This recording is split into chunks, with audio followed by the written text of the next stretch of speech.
Como investigadora, la verdad es que me resulta absolutamente fascinante observar cómo las historias que creemos conocer a fondo en realidad albergan dimensiones completamente inesperadas.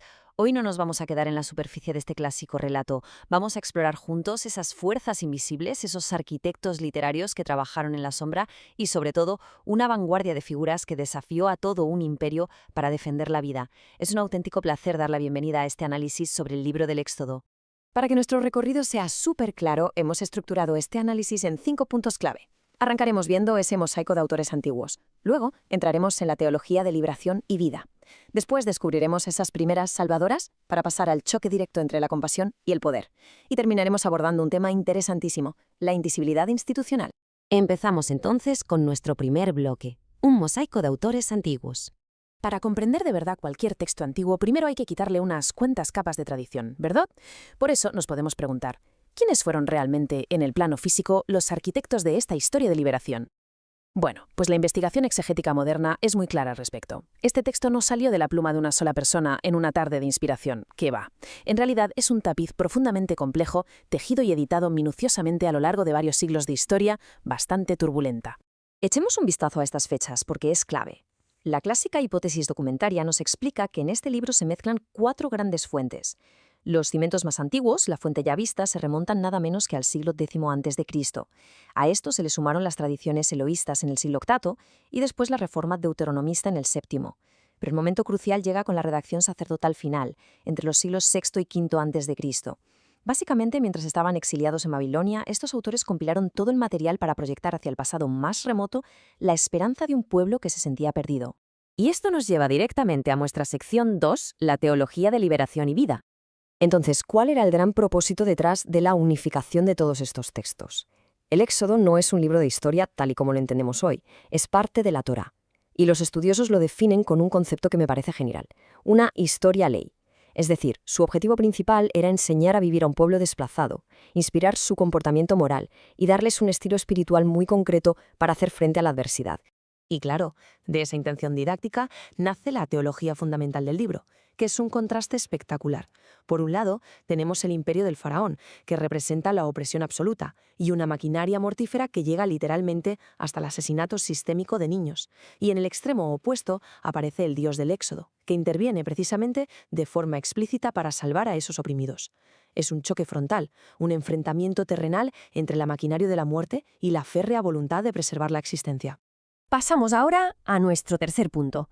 Las mujeres, primeras salvadoras. Si todo el relato trata sobre defender la vida, la gran pregunta es, ¿quién da el primer paso? Si analizamos el texto con un enfoque de género, la sorpresa es mayúscula. Resulta que, muchísimo antes de que aparezcan los grandes líderes masculinos que todos conocemos, la verdadera rebelión comienza con un grupo totalmente inesperado. Los primeros capítulos nos cuentan cómo el rey de Egipto ordena a las parteras asesinar a todo niño hebreo al nacer. Pero el texto detalla que estas mujeres, movidas por un profundo respeto, simplemente desobedecieron deliberadamente las órdenes reales. Fue un acto calculado, silencioso y brillantemente subversivo de desobediencia civil. Ellas formaron una auténtica vanguardia de la vida. Hablamos de una red solidaria de heroínas que hicieron posible toda la liberación posterior. Ahí están Sifra y Puah, las valientes parteras; Jocabed, la madre biológica que escondió a su bebé a la desesperada; Miriam, la hermana que orquestó de forma astuta el encuentro en el río; y, asombrosamente, la princesa egipcia, la mismísima hija del faraón que rescató al bebé de las aguas.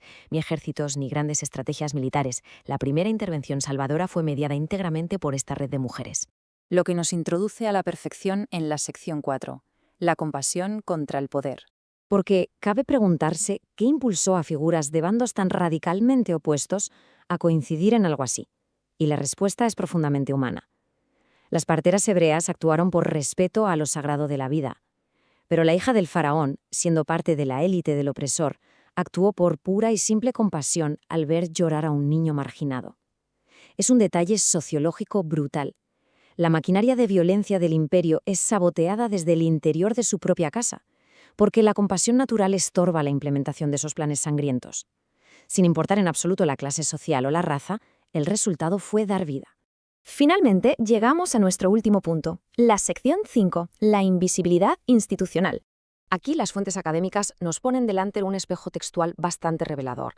A pesar de que la liberación arrancó casi exclusivamente por las acciones clandestinas de esta coalición de mujeres, ese protagonismo se esfuma poco a poco. A medida que avanzamos en las páginas del libro, ellas se van haciendo invisibles. Conforme el relato avanza hacia la creación de instituciones religiosas y oficiales, los espacios de poder pasan a ser ocupados íntegramente por jerarquías masculinas, ancianos, levitas, jueces, reflejando muy probablemente los intereses sociales de aquellos redactores sacerdotales que mencionábamos al principio. Y esto nos deja con una reflexión final enorme, de esas que obligan a darle vueltas a la cabeza. Si la salvación de todo un pueblo fue posible en sus primeros compases gracias a la red de mujeres que arriesgaron su propia vida, ¿por qué la historia institucional posterior decidió borrar su legado de la estructura de poder oficial? Es una pregunta poderosa que nos invita a mirar los textos literarios antiguos con unos ojos completamente nuevos, prestando atención no solo a las palabras que fueron escritas, sino también a las voces que quedaron silenciadas detrás de ellas.